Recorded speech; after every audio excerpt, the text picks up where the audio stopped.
Welcome to the Quabbin Valley in Massachusetts. This is a picture of Quabbin Reservoir taken in front of the administration building. Now I shall tell you about the Quabbin Reservoir. The rapid growth of population in Boston necessitated an additional reservoir in a location sufficiently distant to assure freedom from contamination. A special commission by the act of the Massachusetts legislature on April 26, 1927, known as the Metropolitan Water Supply Commission, was developed, and they appointed a chief engineer, Frank Windsor, to organize the necessary work for construction of the Quabbin Reservoir and the Quabbin Aqueduct, which would carry the water to the present Wachusett Reservoir in Clinton. The reservoir was created by two large earth dams known as the Goodnoe Dike and Windsor Dam, which was named after the chief engineer who died before it was completed. The dams are at a distance of 3 miles from each other. At full depth, the reservoir has a capacity of 412 billion gallons. It has a shoreline of 118 miles with some 60 islands and is approximately 18 miles long. Water was first impounded in the reservoir in 1939 and thereafter diverted to the Wachusett Reservoir in the completed tunnel. The tunnel was excavated from solid rock and is 24.61 miles long. From Wachusett, the water supplies the city of Boston, and it now supplies over 2 million people in some 46 towns and cities. The work in the Swift River Valley necessitated the taking of approximately 83,500 acres of land and the elimination of the towns of Dana, Greenwich, Enfield, and Prescott, and affected the portions of the towns of Ware, Belchtown, Pelham, Shutesbury, New Salem, Wendell, Orange, Petersham, Barry, and Hardwick. 136 miles of state highway were relocated, and 16 miles of Boston and Albany Railroad tracks abolished. This remarkable engineering achievement, which brought life to the metropolitan Boston area, cost the 2,500 residents of the valley their homes, schoolhouses, churches, industries, and other businesses. A way of life was changed for all, our relatives, our friends, and our neighbors. The name Quabbin was originally an Indian sachem named King Quabbin, who lived in the valley. A lake and a mountain bore his name. The definition of Quabbin is very appropriate, as it means many waters.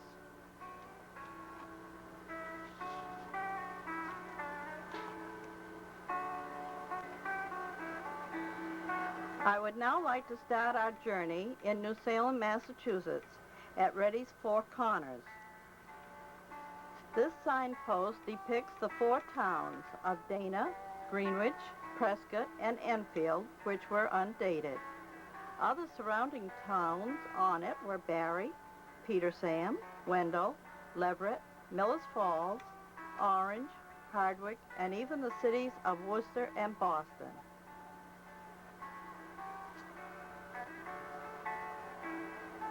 This is New Salem Academy, which was started back in 1795. At one time, students came from all over the state of Massachusetts, as well as from the Swift River Valley. It has been sold and is now a private home. The two churches at New Salem Hill, across from the Academy. The one on left is now known as the 1794 Meeting House, Inc., and was built during George Washington's term as president. In the village of Millington, a portion of New Salem, This hall was given by E.A. Moore to be used for plays, operettas, dances, and many social events. Across from the hall was the general store and post office. A.W. Pop Bowles was the last postmaster at Millington, and he was known for wearing his brown derby. This scene shows the street to North Dana by the little red brick schoolhouse, the road to the left, New Salem Depot, and the road to the right, Cooleyville. On the Cooleyville Road, near the post office and general store, was the creamery.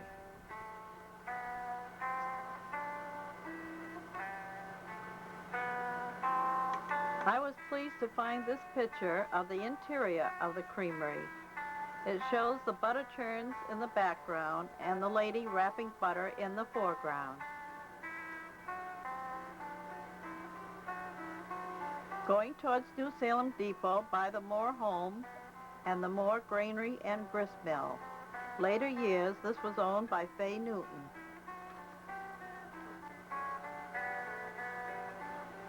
The back view of Moore Mills and Moore Pond. And in the bend of the river was a good swimming area which was used by many.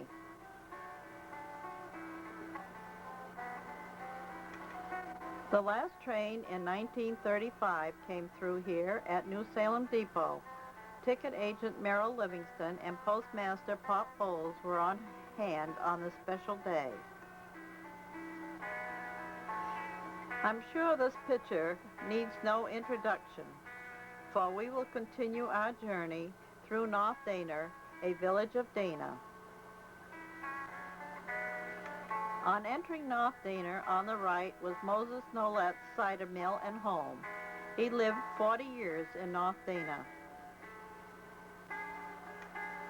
After passing several homes, we come to the North Dana Fire Station, where they had 2 fire trucks, one for regular fires and one for brush fires. The second floor was used as a classroom after the fire in 1929 when the school burned.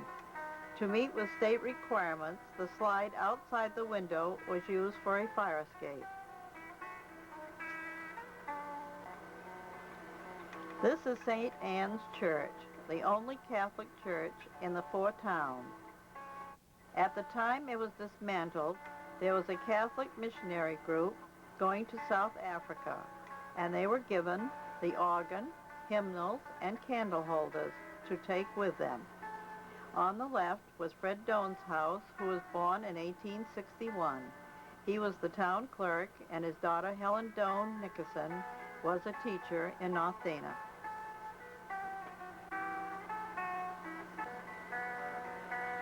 Goodman's hat shop on left that burned in 1929, and on the right, the Crawford and Tyler Mills.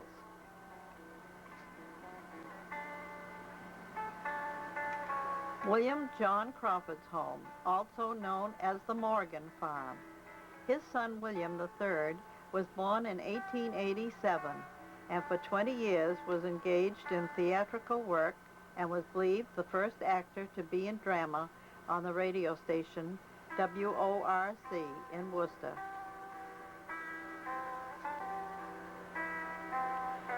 Reverend Putnam Webber's home, where he spent 12 years of his retirement.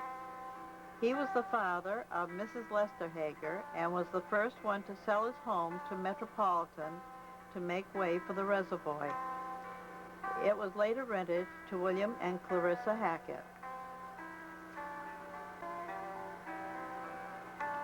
Otis E. Hager's home. Mr. Hager was the postmaster for 45 years until the town went out of existence. His son, Lester Hager, ran the general store where the post office was and held several town offices. Lester and Marion Hager had one son, Wendell Putnam Hager.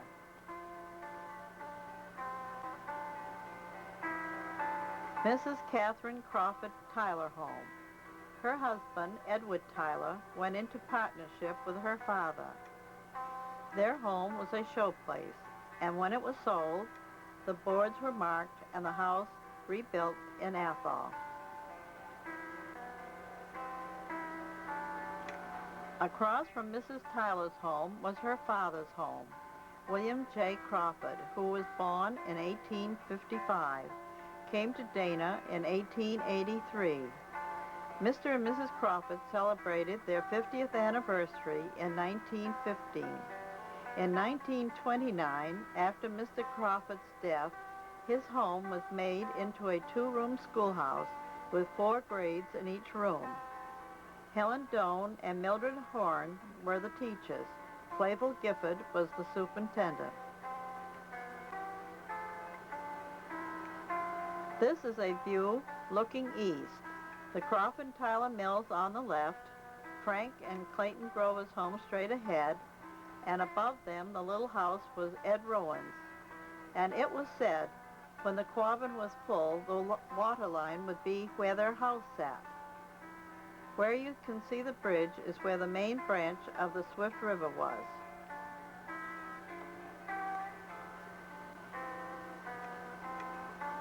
These are tender bars that were used to dry the cloth from the Crawford and Tyler Mills. The building at the end of the tender bars was the office of Crawford and Tyler Mills.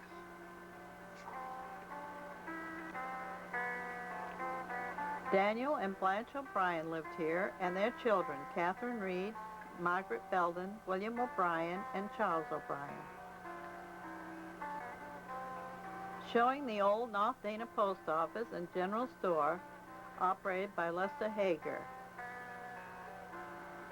At the further part of picture, Crawford and Tyler Mills. It also shows the bandstand. The new store was built in 1920 after the fire destroyed the first building. At one time, it was one of the busiest post offices in the valley due to so many industries.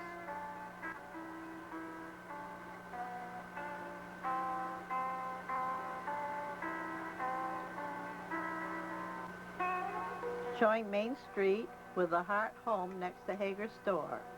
Grace Oaks was the great-great-granddaughter of Captain Hart, builder of the Constitution, or better known as Old Ironsides. Miss Oaks saved all clippings pertaining to Quabbin and spent 4 years writing on the Quabbin and copying pictures. Mrs. Oscar Anderson also helped Miss Oaks in the writing. Later, Miss Oaks gave the data to Prescott Historical Society and sold the remainder to Donald Howe, who wrote The Lost Valley. Main Street showing the 2 boarding houses that were used when North Dana was a busy place. One was known as Gibbs Tavern at one time. This is an aftermath looking across where Hager's store was towards Crawford and Tyler Mills and the schoolhouse and Mrs. Tyler's home. It was taken in the fall of 1938 and was taken in front of the Methodist Church. The cellar hole on the right was where Chet Baxter lived. Methodist Church, which was 100 years old, and where Dr. Henry Brown conducted services. The pulpit and pews were later installed in a Jewish synagogue in Westfield, Mass. You can see the watering tub, which was in the center of town. Harvey's Inn, where many a good meal and ice cream was had. Also, the rooms were usually filled. Next to the inn was Twink Parker's garage. The schoolhouse and library that burned in 1929. The first floor, Myron Doubleday operated his general store from 1909 to 1929. On the second floor was the office of Dr. Stephen Witt, who was born in 1840. His nephew, Myron Smith, was a famous playwright and wrote under the name of Wright Lorimer. The Shepherd King was one of his famous plays. These are turkeys coming down Main Street in North Dana. They came from Peter Sam Four Corners and was fed whole corn to keep them moving. The people who owned them couldn't afford to get them to the railroad station any other way.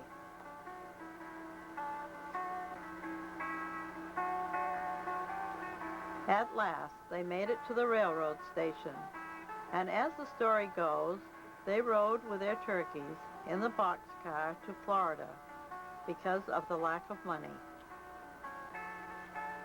Mount El Hotel, built in 1885.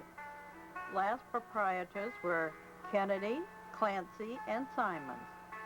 It was bought from Metropolitan and is now in Ludlow.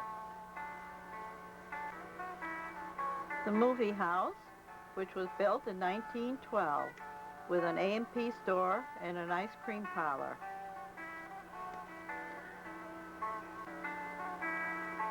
Garfield Grange, or Good Templars Hall, also was used for round and square dances with Goodnoe Orchestra on Saturday night.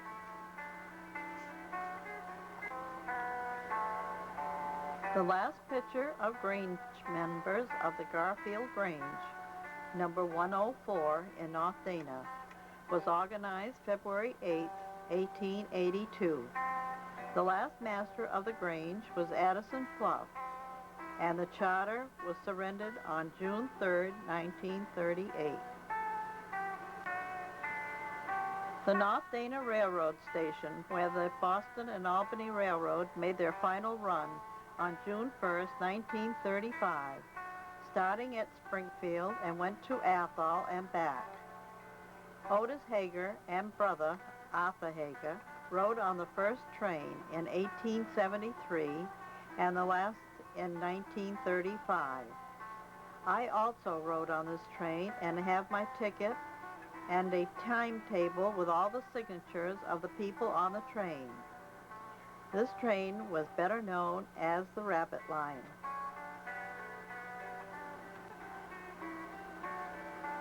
Goodman Hat Factory, which was built after the fire in 1929 in back of the North Dana Railroad Station.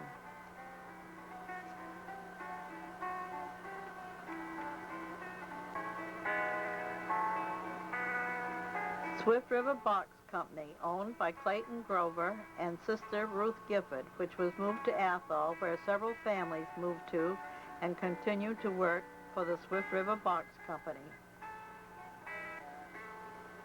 Dr. Joseph Findell was a native of Nova Scotia. He graduated from the College of Physicians and Surgeons of Baltimore, Maryland, and completed his medical studies at Harvard Medical School. Served 8 years as medical officer in the Canadian Army and was discharged with the rank of major. Dr. Findell was the last doctor to settle in North Dana in 1918.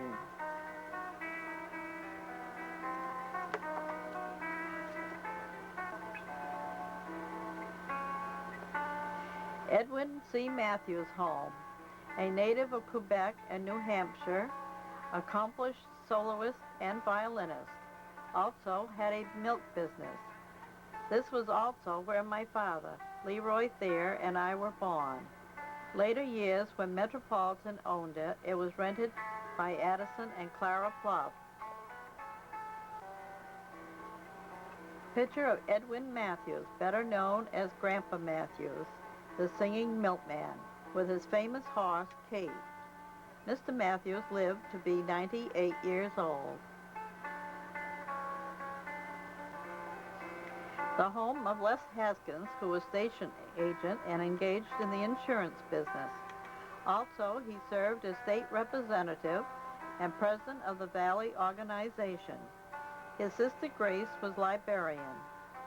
Later, the house was occupied by the Oscar Anderson family and then John Humphrey and family. John Humphrey was a selectman of Dana. Bell Lincoln's home, which was another home that each board was marked and rebuilt the same in orange.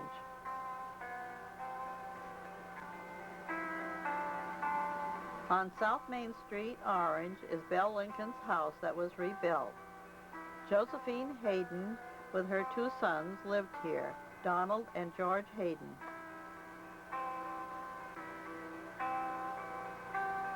George Schuler home. George and his wife lived here in North Dana for 25 years. They had 3 children, Mrs. Mildred White, Mrs. Elsie Thurston, and Guy Schuler. Ava Flagg and family lived here. Mr. Flagg worked at the Swift River Box, both in North Dana and later in Athol. Levi Lincoln's home. He had a butternut tree he thought a lot of, so he wrote a poem and framed it and had it nailed on the tree. The poem stated, in 1826, Harry Brown's home and meat market. His son, Harold Brown, was an organist, teacher of music, and also was organist for the Mason Hill Vespers. When his father died, he was buried at Brown Cemetery at Dana Center, where his grandfather developed the Brown Cemetery. Charles Baxter and family were the last occupants of the house. After the trees and most all houses were taken down on South Street, Mount L on the right and parts of 2 houses are remaining.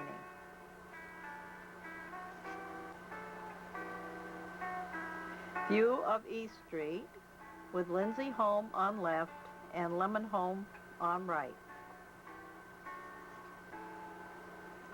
Horace and Jenny Lindsay home. Mr. Lindsay was a rural mail carrier and served in the Civil War. Boarding house opposite of Lindsay home. Emma Kendall's home, also where Thomas Thayer and his wife Effie Lindsay lived. It was sold to Metropolitan, and later Leroy and Viola Thayer lived here with their family. For years, Thomas and son Leroy were in the painting and papering business.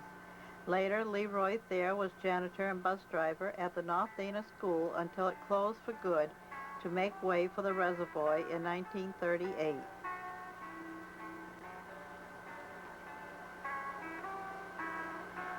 A typical scene of an auction in the valley, with Ellis Thayer auctioneer. Most everyone had an auction before leaving their home in the valley.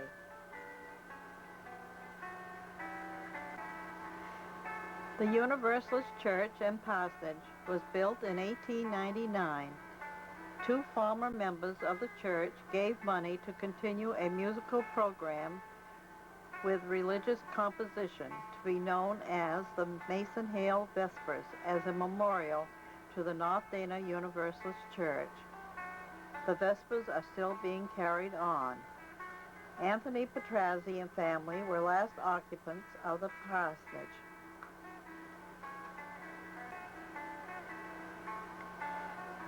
Myron and L.V. Doubleday's house was a very attractive home. For 20 years, Mr. Doubleday ran the general store. Mrs. Doubleday, who was L.V. Page, was married in a triple wedding with her 2 sisters, Maud Reed and Harriet Bullitt. In front of Doubleday's house were several stairs and a wall on the side. For several years, I took pictures of the stairs and wall for the water level, as I lived 2 houses below them and was hoping I would be able to see where I used to live. Myron Doubleday's father's home, who was Roland Doubleday. This house was built before 1801 and at one time was known as the Hendricks Tavern.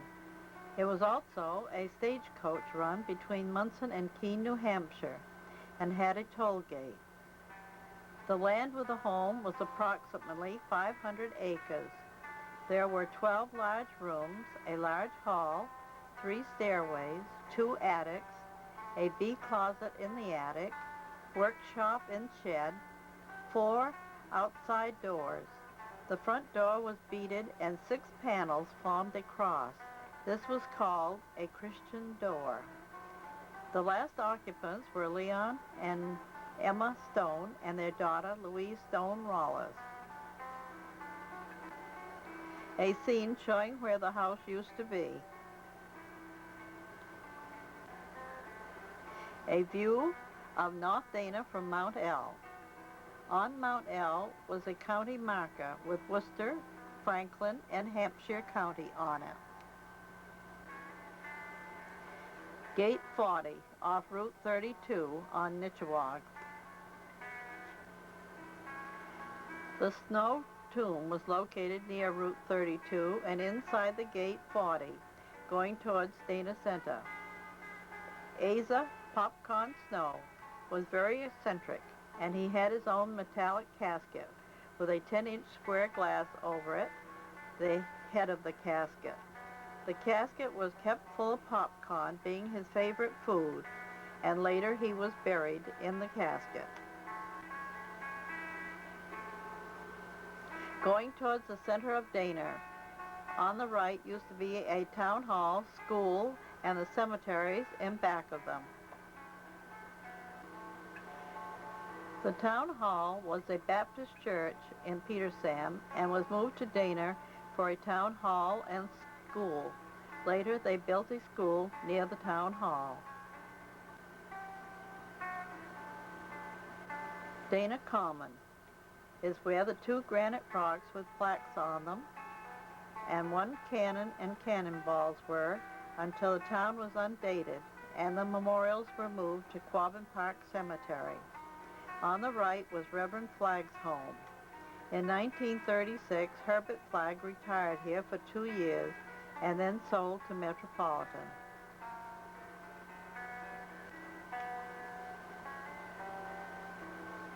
Looking back on Main Street, White's home and Congregational Church on right and schoolhouse and town hall on left.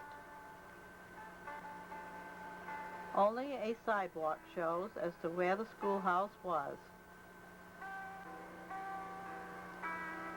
Cooley home. Les Cooley married Jenny Bell Ryder, and they had 10 children. Les was the 10th generation of Cooleys. When Brown Cemetery was moved to Quabbin, 33 bodies of the family were removed to the Quabbin Park Cemetery.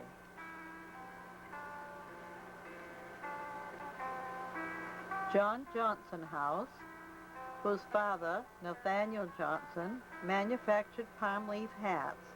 In 1848, his sales totaled around $60,000.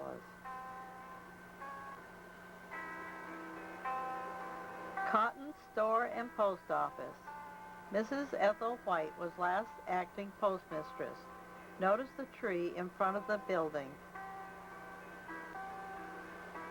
As you can see, the tree is still there. In this area is where the Swift River Valley Reunion is held the third Sunday in July. Albert Doane's home. The grandmother of Mr. Doane's was Mrs. Harriet White Doane, who was the first child born in Dana, and Mrs. Mary Doane Hamilton's child was the last one born in Dana. The Flag Tavern was built in 1835, but it was in 1893 when Frank Grover became the proprietor and renamed it the Eagle House. Showing where the Eagle House used to be after Metropolitan had set out trees in the same area. A beautiful home was the Wells home, with small stones for a foundation, which made it very attractive. Some of the foundation is still showing. The road to the right was called Whitney Hill, where John Whitney and family lived, and also John's folks. On the right corner of the road was the Wells property, and on the left was the Bristol home. Bristol home. Mr. Bristol came here in 1879 and served as selectman for many years. He had 2 sons, Ashley and Kenneth Bristol, who served in World War I. Reverend Henry Brown's home, known as the Locust. Reverend Brown held services in the Methodist Church in North Dana and services in the Congregational Church at Dana Center. Many times he refused higher posts, for he preferred to stay where he was.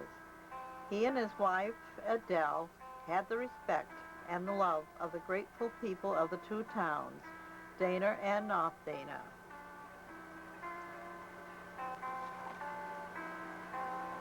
Horatio Eddy's home, which was later William Nickerson's, who was the last superintendent in the valley. Garage showing where they kept the hearse at the beginning of Skinner Hill. The curve on Skinner Hill was known as Dead Man's Curve, where several accidents and deaths occurred. Skinner's house was the only house on Skinner Hill. The Larson home on the flats. The Larsons were in the poultry business.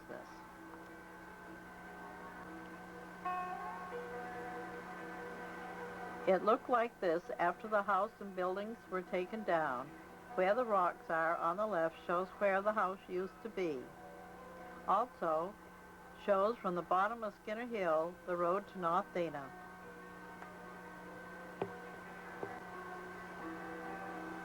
Showing another portion of the road going into North Dana.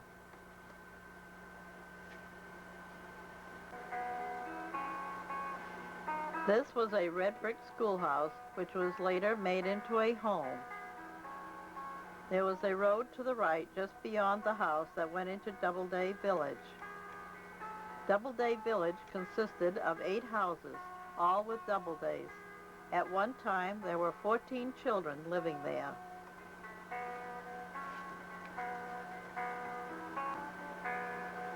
The brick house was built by Joseph Doubleday and was 112 years old when it was dismantled and taken to South Deerfield. Wesley and Myra Plouffe Farm. They were in the milk business. There were 7 children going to school that had to walk around 2 miles to get to the school bus to travel to North Dana School and New Salem Academy.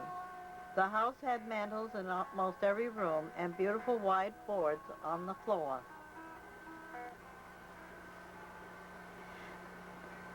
Now back to the North Dana Road after the trees and houses were gone, looking towards Mount L. The pass between Mount Zion and Mount L. I would like to read you a poem. Recollections of the Swift River Valley, written by Mrs. Ida Bishop and read at the first Swift River Valley reunion held in Orange, June 1939. Recollections of the Swift River Valley. There's a dear old valley that we all know that lies among the hills, with winding roads and bubbling streams and little rocks and rills. We once were living there in our quiet little homes and never dreamed the time would come we'd go away to roam. There once were mills and factories, and many times a day we heard the bells and whistles. There was no time for play.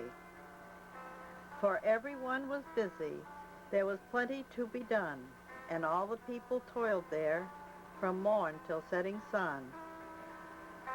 Then came the change, a bitter change.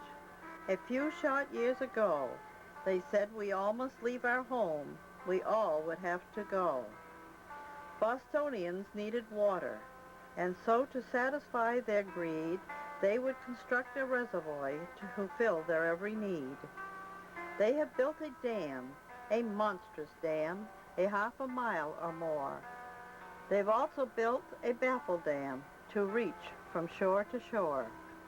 They have turned the living from their homes, from the land that gave them birth. They have moved the dead from that sacred spot in good old Mother Earth. The buildings all have been torn down. It's the same over hill and dale. There's only one old landmark left to tell the sad old tale. That's the watering tub that stands in the square. It's full of water, too, and many a time it served the town, in summer and winter through. Now we are barred out. We cannot go back to the homes we loved so well, but we cherish pleasant memories. We will always love to tell of our childhood days, the old sleigh rides, the days of long ago.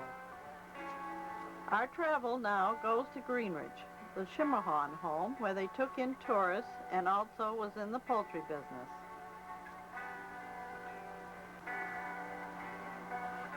Looking by the public school on the left towards the Red House. The Greenridge Schoolhouse and Library. Books from the library, when they disbanded, were given to the New Salem Library. Walker Mills on the main branch of the Swift River. Walker Mills on left and Walker General Store on the right. The post office was operated by Raymond Walker at the General Store. This large building was one of the first 9 chapters of the Masonic chapters that was organized in Massachusetts. It was also the Boston and Albany stagecoach stop. E.T. King was a proprietor of the meat market. Henry and Charles Hodgkins were proprietors of a general store.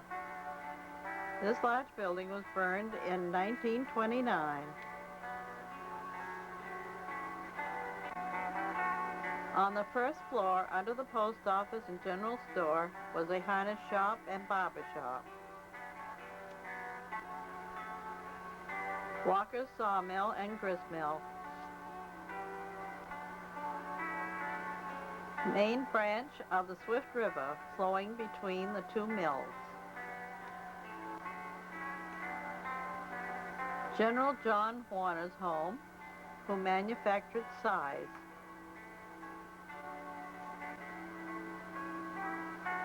Old Warner Inn, originally owned by General Jonathan Warner of Revolutionary fame.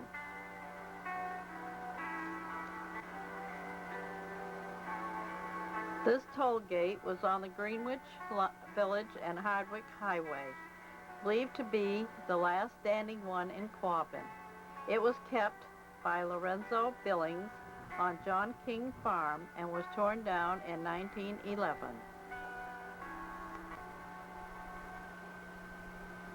The George Walker Farm.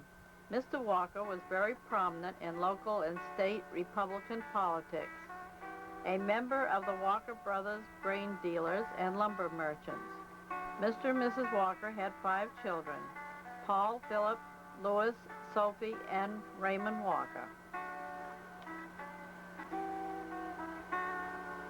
As you can see, the Walkers were also in the turkey business. On the Hardwick Road was Roy and Isla Ellsworth's home. He worked at the Swift River Box Company in North Dana and also in Athol.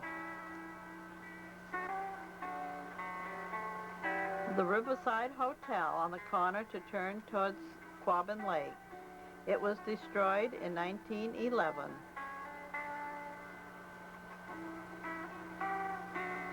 Another view of the Riverside Hotel with Thomas Thayer of North Dana in the Surrey, my grandfather. View of Greenwich Village. The building on the left was Hall's store, and across from there was the Moore home.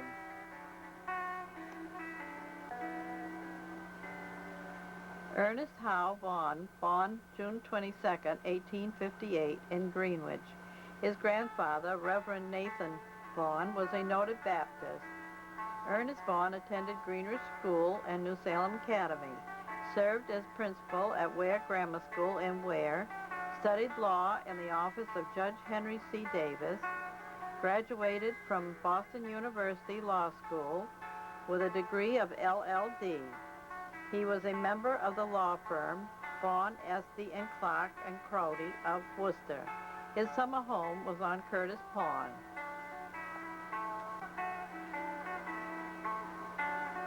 Quabbin Inn, built in 1900 on Quabbin Lake. It had a bowling alley, a tennis croquet courts, and a pool room. Showing the building, which was very large.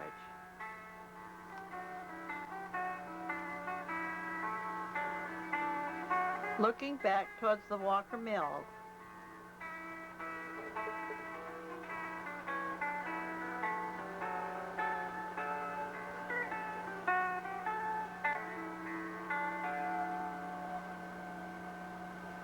Over the bridge is the center of town, where Red House on left and Walker Mills on the right. On left was Charles Walker's home, straight ahead schoolhouse and post office to the right. A one-room schoolhouse, which was opposite the school with the library. M. Roy and Emma Cushman Moore's home. Mr. Moore was born in 1852, the son of Samuel Moore and Eunice Warner. He was a blacksmith in the village, a mason, and a member of the Enfield Congregational Church. They had 5 children: Clarence Moore, Frank Moore, Ida Mae Taylor, Alan Moore, and Viola Thayer.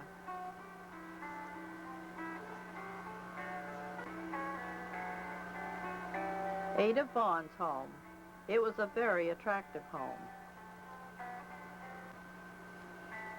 Blacksmith shop in Greenwich Village that was operated by Emery Moore. Showing the interior of the blacksmith shop with Emery Moore in it, my grandfather. Frank B. Hall purchased the general store in 1897. He was appointed postmaster in 1899 by President McKinley. Greenwich Village Railroad Station, where Fred Vaughn was ticket agent for 38 years and was born in Philadelphia. Henry Warner Smith, better known as Brother Smith, born in 1830, built the Spiritualist Church. With his wealth, he furthered the cause of spiritualism and built this church for the people. The children in front of the church were Isla Ellsworth, Grace Walker, and Sophia Walker.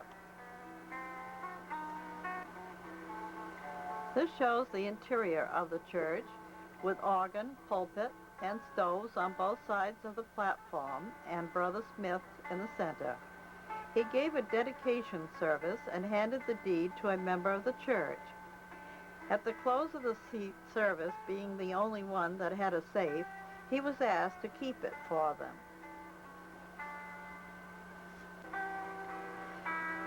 Later, when dissension broke out in many churches, including this church, Brother Smith didn't approve. So he backed his wagon up and removed the interior of the church and took them to his home, the Spruces. Then he tore down the church and destroyed the deed.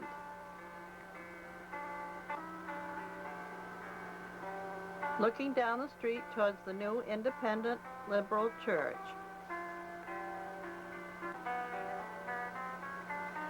The new Independent Liberal Church was built by the people, and when sold to the Metropolitan, money was reverted back to the people who so generously gave. Bailey Barns, which were behind the Independent Liberal Church. These are now at Springfield at the Eastern States Exposition Grounds.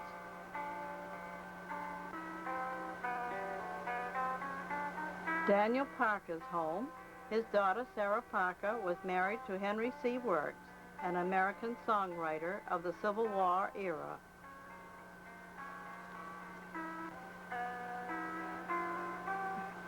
Looking south by Walker's General Store and Farmers Hall on the left, and on the right, Charles Walker's home.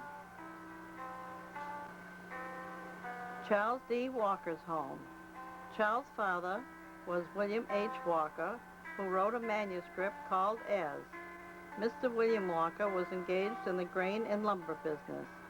Charles Walker was appointed agent in charge of all real estate in Swift River Valley that would be included in the area.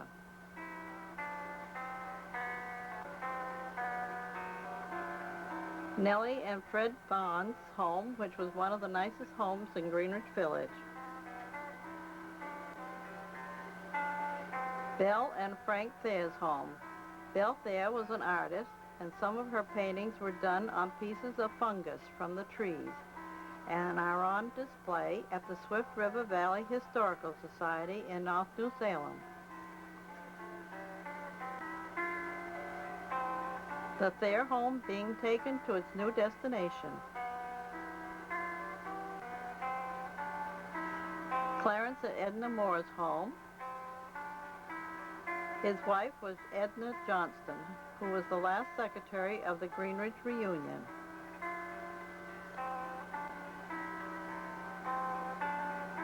Clarence or Allie Moore's Barrage, son of Emroy and Emma Cushman Moore. Farmers Hall, which was later named Community Hall.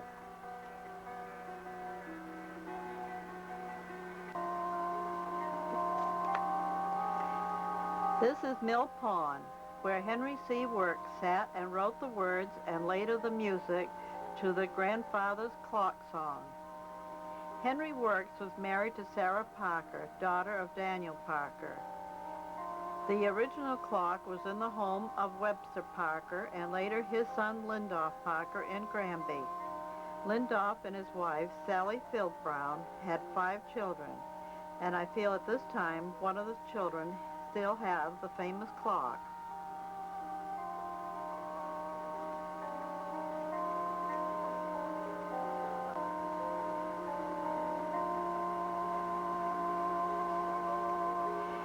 This is a picture of the grandfather's clock that I took at the Parker home.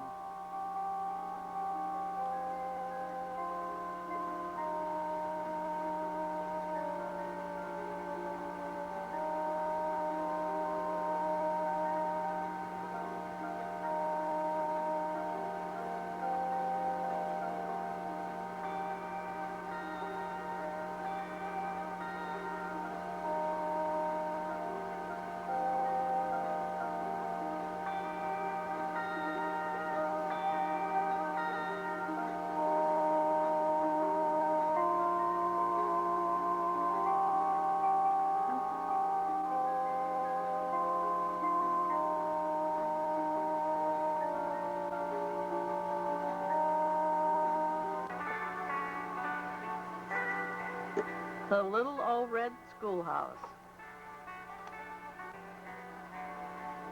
Hillside School Buildings, which was founded in 1901 by 2 sisters, Miss Charlotte Drinkwater and Mrs. Mary Drinkwater Warren. It was located on the Drinkwater Farm and incorporated in 1907. The purpose of the school was to educate orphaned and homeless boys. The school moved to Marlborough under the same name in 1927 due to a fire.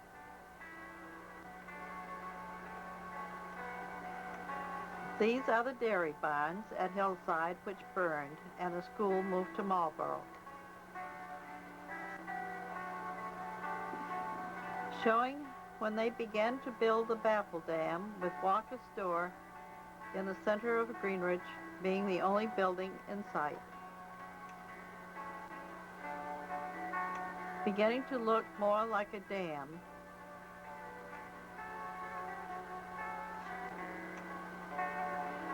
The quarry where they took the rocks to build the Baffle Dam.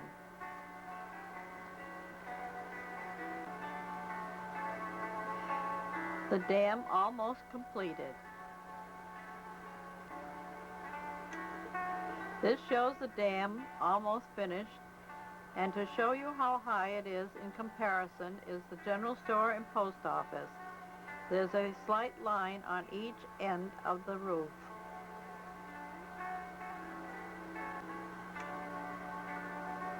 The Bethel Dam is completed, and as it looks today. A view of Greenridge Village from a card published by Frank P. Hall, who was town treasurer, postmaster, and had a general store. The Common at Greenridge Plains, showing the Congregational Church, general store, and post office, and Greenridge Plains Hotel. The biggest celebration of Greenridge was in 1904 for their 150th anniversary. Greenridge was incorporated in 1754. Town Hall at Greenridge Plains, also used as a schoolhouse. Grange members of Greenridge organized in 1905. The first master of the Grange was George Samuel Thrasher.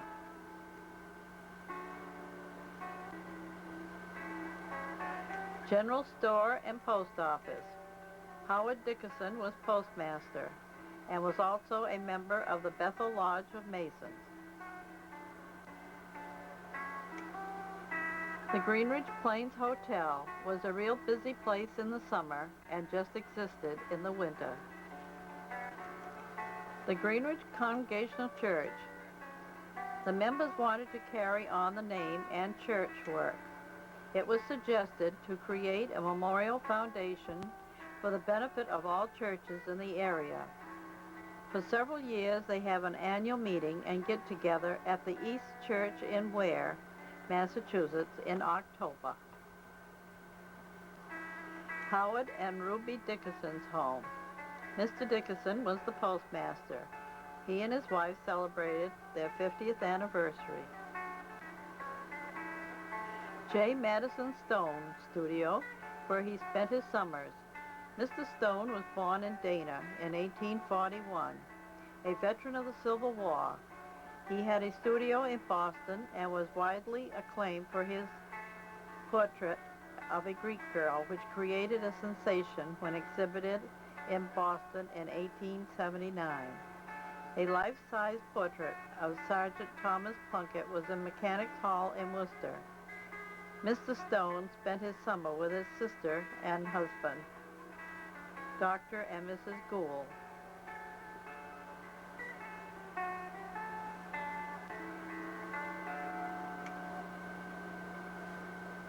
Hales Bridge.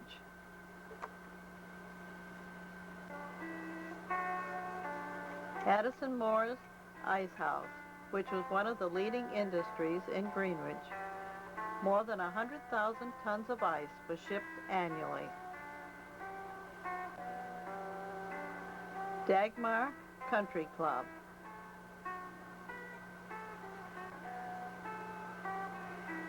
The ruins of the Dagmar Country Club is on an island in the reservoir, which can be seen by boat or plane. Now our travel takes us to Enfield. From a postcard, I am never lonesome in Enfield. View of Smith's Mills, which was located about 1 mile from Enfield. The village was named from the Smiths, who owned and operated the mills. This is Brother Smith's home, the spiritualist. At one time, he was in the piano and organ business with his brother. When there wasn't enough money to take home, he would take a piano or an organ. His home had one or more in almost every room. A view of Smith's Village, which had their own railroad station, post office, and school. Smith's Schoolhouse, and later was used as a Boy Scout quarters for meetings.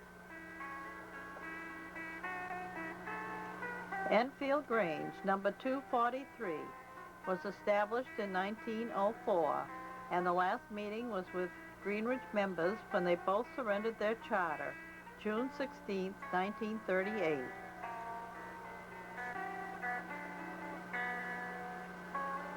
Enfield Congregational Church was planning to celebrate their 150th anniversary, and a fire destroyed it a week before. The bell was melted from the fire, so they had it recast.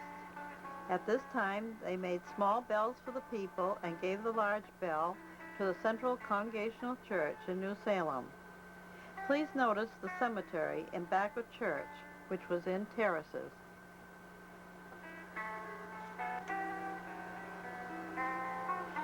This shows the cemetery after the excavation of the bodies had been removed. Most of them were reinterred at Quabbin Park Cemetery.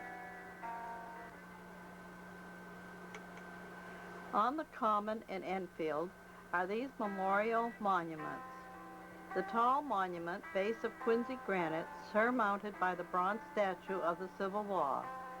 100 Enfield men participated during the Civil War.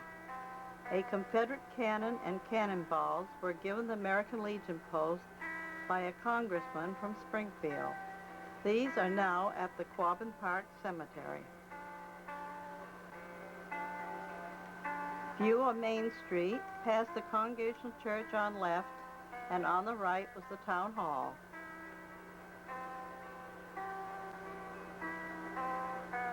Enfield Town Hall, where the Firemen's Ball, April 27, 1938, was held with Dr. Willard B. Seeger as chairman. There were over 1,000 people in the building, and it shook some, so some people went outside where another 1,000 people were waiting. Intermission was devoted to reunions. At midnight they played Old Lang Syne.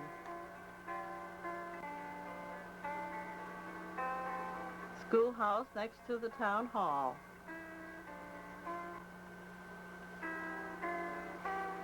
This shows how the land was being cleared around the town hall.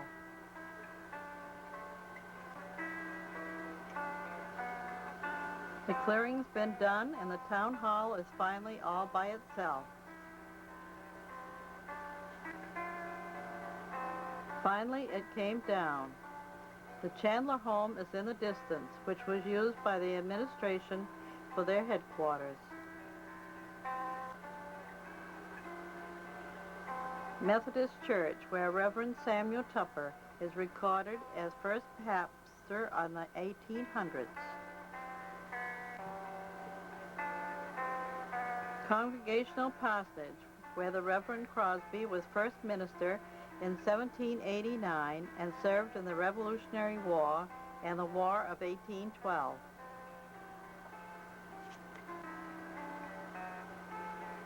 Congregational Chapel, erected in 1850. It was used for worship and education.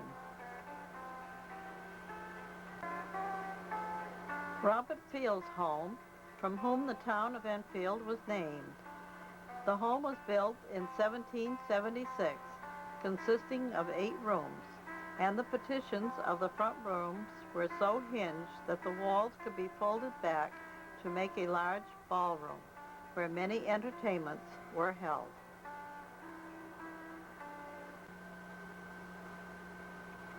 This shows the Field home, built like it was. With each board marked, it was taken to Dorset, Vermont by Charles Wade, a contractor. There they added pillows in the front and made an elegant entrance to the home. The landscaping made it very attractive.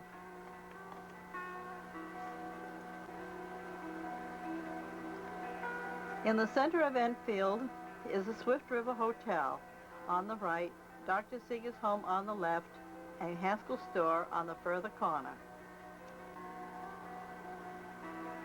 The Swift River Hotel, which was operated by William H. Galvin as last owner of the building. Main Street, with grocery store on the left, Haskell's store on the corner, and further down on left, house, store, and post office. Main Street, looking north, hotel on left, house, store on the right, and the Congregational Church in the center of the picture. Ware Road, showing the Enfield Fire Department on the right across the bridge. Dr. Willard Seeger's office. He was known as the finest country doctor in the area. He was born in Ohio, April 7, 1865. Educated at Phillips Andover Academy, Princeton University, Dartmouth Medical College, interned at St. Elizabeth College in Boston, resident surgeon at Boston Emergency Hospital, first chief of staff at Mary Lane Hospital in Ware. He healed the sick, comforted bereaved families, and always a friend, and was cheerful and patient. More than 1,000 people attended his funeral, and 300 cars were in the procession.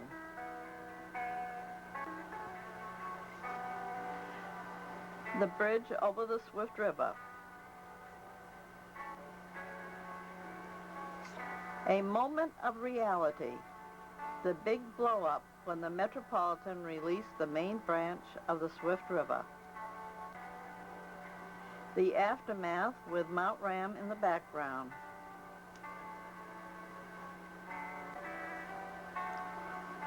The Old Stone Mill are known as the Swift River Company, where they manufactured wool goods such as cashmere sweaters. This is when they were destroying the mill.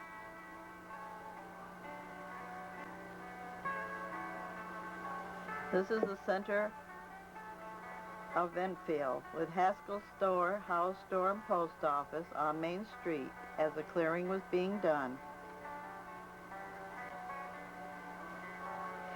This shows Mount Ram in the background and house store and post office left in picture, and in the foreground the old mill. A postcard of Enfield's railroad station. The railroad also had the name of Soapstone Limited. There were 20 stops from Springfield to Athol. Edwin Howe's home. Mr. Howe was postmaster for 25 years. His son Donald Howe wrote the book The Lost Valley, and also was co-owner of Quabbin House and radio station WARE. Dr. Willard B. Seeger's home. He was known as the Country Doctor and was in Enfield for 42 years. Bird's eye view of Enfield, looking towards Mount Ram. Now our journey takes us to Prescott. From the Springfield Union newspaper was this picture titled Reflections of the Shaw's Mill. This is all that was left when Metropolitan purchased the property. Prescott Schoolhouse, number 1, above Powers at Atkinson Hollow. Golden Rule Grange members having their last reunion. Waldo Purse's home. He held several town offices and served as state representative, also was selectman for 20 years. Showing the same location years later with the trees growing up in the triangle. On the left, showing Atkinson's Tavern in Prescott. Another view of Atkinson Tavern, which was owned by John Atkinson, who settled in the area following a discharge from the Continental Army. The tavern was built in 1820. It was later bought by Dr. Walter Clark, who started his practice of medicine in Prescott. He sold to Metropolitan, and in turn, Metropolitan sold to the Storetown Village Group of Historic Buildings at Eastern States Exposition Grounds in West Springfield in the year 1928.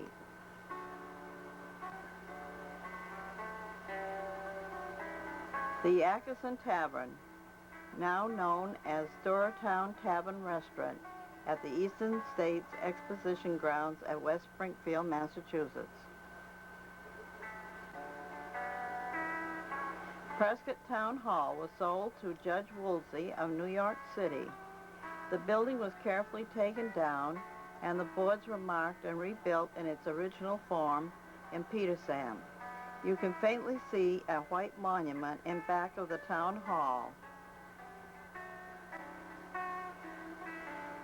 This monument was erected by John Atkinson in memory of George Washington, dated 1852.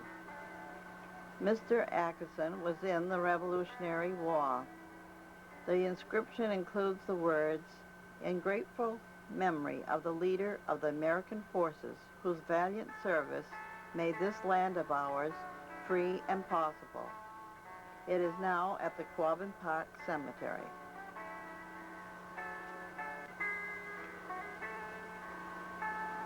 Northwest corner of the interior of the town hall, with a stove in the center of the room.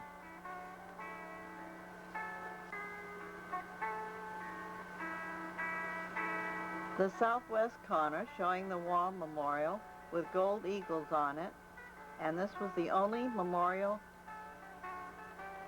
honor roll that disappeared.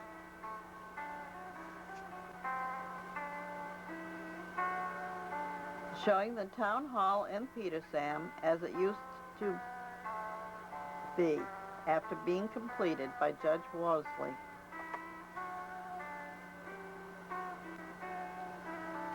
Clarence Fuller's home.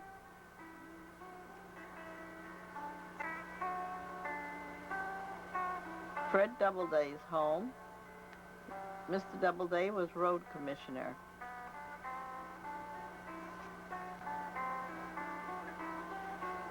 Prescott Church was moved to South Hadley by a Mr. Skinner to have a museum of American antiques and a display of New England wildlife and Indian relics. Today, the museum looks like this, with a spire added. It was bequeathed to the Mount Holyoke College in 1946. The title of this picture was Prescott and its Rolling Hills. Charles Grout's home. Well, Mr. Grout was a farmer, and this was his home. He and his wife, Grace Thayer Grout, celebrated 51 years of marriage. The Wendemuth home, a very attractive home. Albert Wendemuth was the last constable of Prescott. Conkey's Tavern, where Captain Daniel Shea stayed and drilled his troops here during the Shays' Rebellion. Conkey's Tavern sign, which was very unique. The groom is holding the reins on one side and riding the horse on the other side.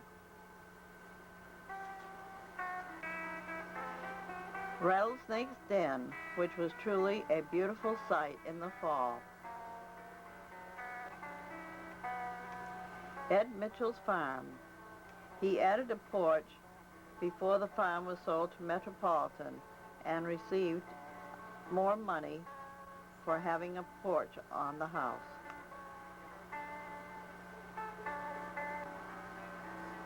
Ed Mitchell's mill being moved.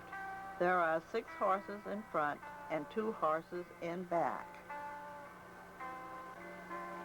The coal kill at Prescott on the corner going to Greenridge or Gibbs Pond Road. Soapstone Railroad Station, where the rabbit line went by.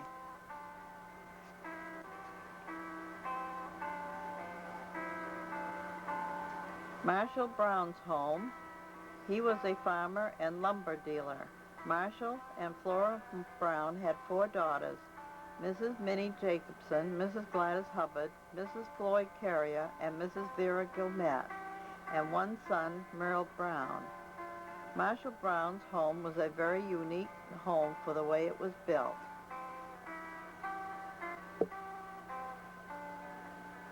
Number 3 Schoolhouse, also called the Hannum School.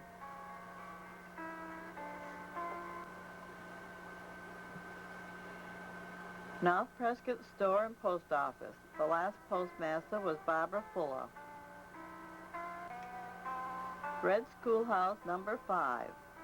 Miss Grace Southworth of Dana was listed as last teacher of Prescott. Ellis Thayer's home. Mr. Thayer was born in North Prescott in 1871. Ellis was a carpenter, a farmer, and in later years an auctioneer. He was employed quite a lot by the Metropolitan Water Supply Commission in disposing of property in the Quabbin area.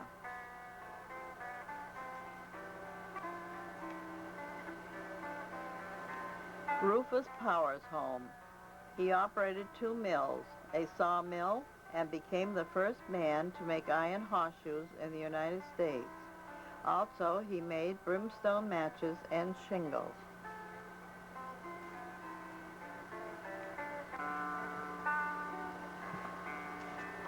The Prescott Church and Parsonage. The Methodist Church was built in 1831 at North Prescott. In 1949, the Prescott Historical Society purchased the building from the state for $5. It was moved to Orange and restored, but again it has been moved and is now at the Swift River Valley Historical Society at North New Salem. This is a picture of the church as it is now at North New Salem.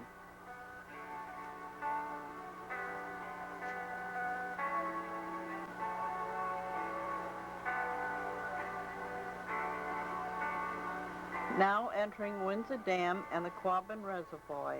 While you are looking at the picture of the Quabbin, I would like to read you a poem about our Swift River Valley.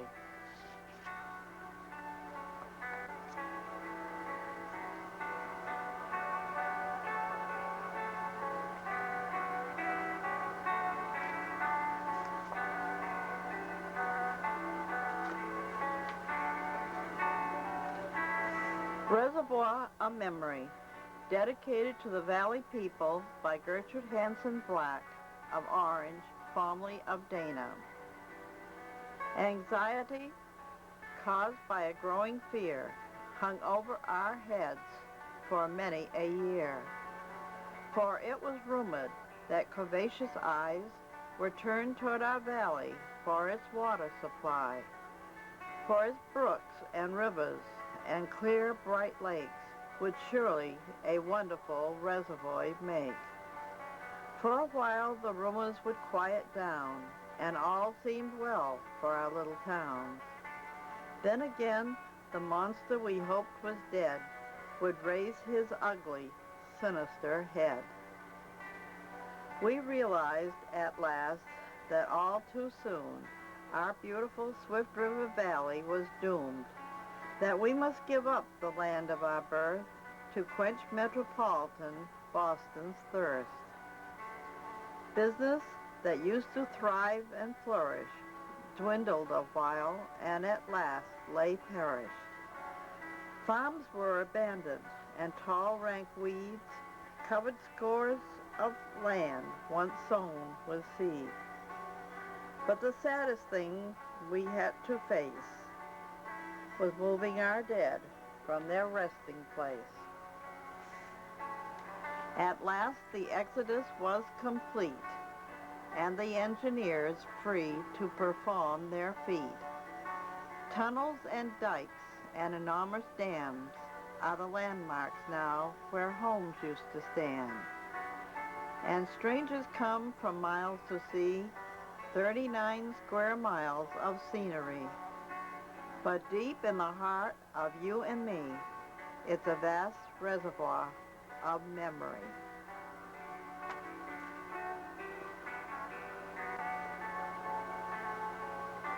Taken in front of the administration building, showing the large amount of water in the Quabbin Reservoir.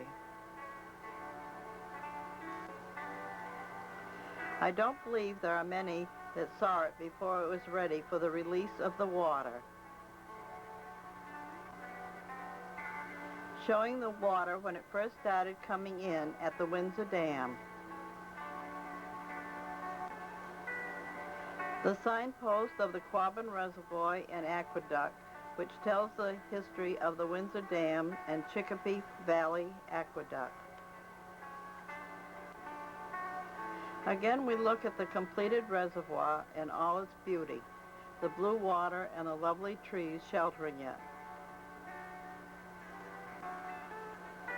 The administration building, which is off the Ware Road, this is where the Friends of the Museum have their meetings and gatherings.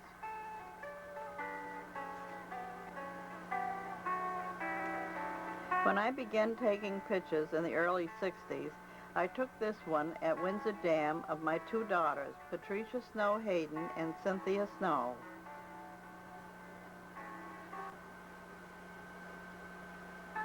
Showing the tower looking over Quabbin. Also, picnic areas are nearby and in several places on the different roads in the area. Showing a close-up of the tower. The Windsor Dam spillway, 400 feet long. Showing the spillway with the dam. First water released from the dam.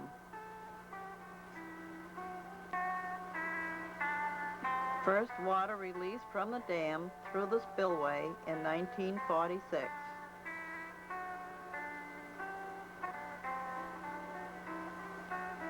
The Enfield Lookout Point, where you can take some beautiful pictures. One of the many roadways in the fall at Quabbin. Goodnoe Dyke. The plaque at Quabbin Park Cemetery, which is on the Ware Road. The entrance to the cemetery.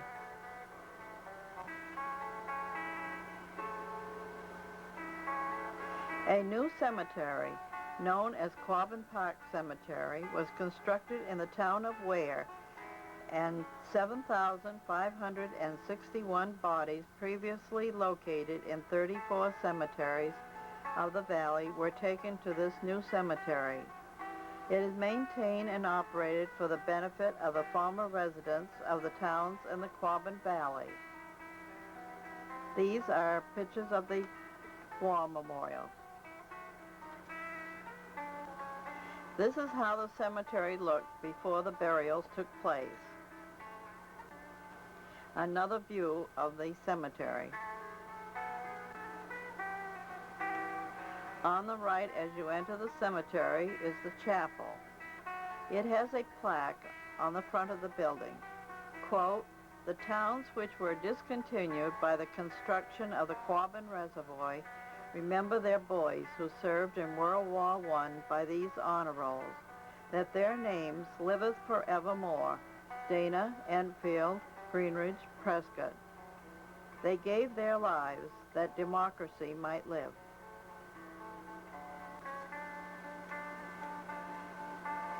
On the left, entering the Quabbin Park Cemetery, is where the time capsule is. On the plaque it states, "Time capsule buried during the Quabbin 50th year on October 8, 1988, to be opened during the Quabbin 100th commemorative year. Friends of the Quabbin, Inc." These monuments are near the entrance to the cemetery. The war memorials of Enfield that was in Enfield are the tall monument, a cannon, and the cannonballs in front of the tall monument. The tree on the right with a screen around it and a plaque which reads, "In memory of Stephen Hillman Walker, who lost his life in 1918. The granite rocks are from Dana Common. On one rock, the plaque read, "Dana, who remembers their names liveth forevermore." On the other rock, the plaque read, "Hosea Ballou, taught school and preached the fatherhood of God and the brotherhood of man, 1794 to 1802. These are the War Memorial Honor Rolls: Dana, Greenridge, Prescott, and Enfield. They are on the right side of the Swift River Valley Historical Society in North New Salem. The Prescott has been missing for a long time, but a duplicate was made and presented to the Historical Society. The Swift River Valley Historical Society of North New Salem, showing the Prescott Church on the left and the Red Barn on the right. The right side of the driveway is where the War Memorial Honor Rolls are.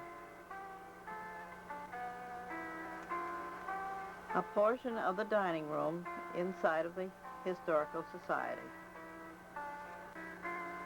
A portion of the Dana room with pictures and mementos, mostly family pictures, postcards, diplomas, and a stained memorial window from the Universalist Church of North Dana.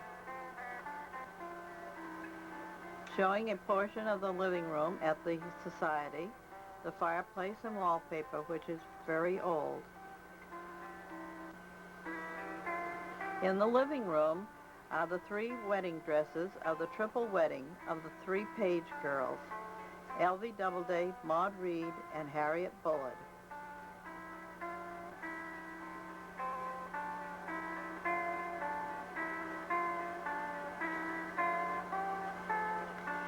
The North Dana fire truck, Model A4, 1929, with William O'Brien beside it in the carriage house at Historical Society.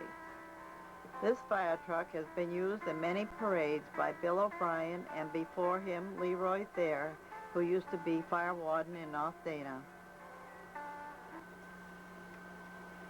Inside of carriage house at the Swift River Valley Historical Society, showing the sign of North Dana Post Office and the Dana Fire Department. The next few pictures are aerial views of the Quabbin. The Quabbin Reservoir is the second largest domestic water supply in the East, with a capacity of 415 billion gallons, with a shoreline of 176 miles, including 60 islands, with 39 square miles of water surface and 18 miles in length. This shows the Baffle Dam, which was in Greenridge.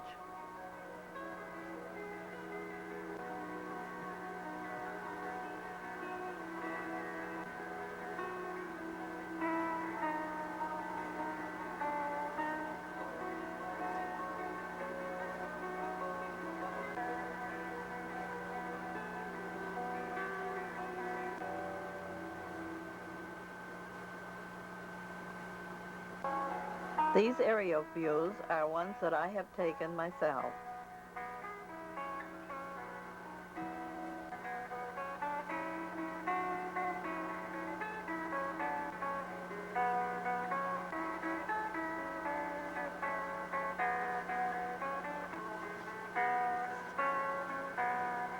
Hopes you have enjoyed sharing the memories of yesterday with me in my beloved Quabbin Valley of Massachusetts.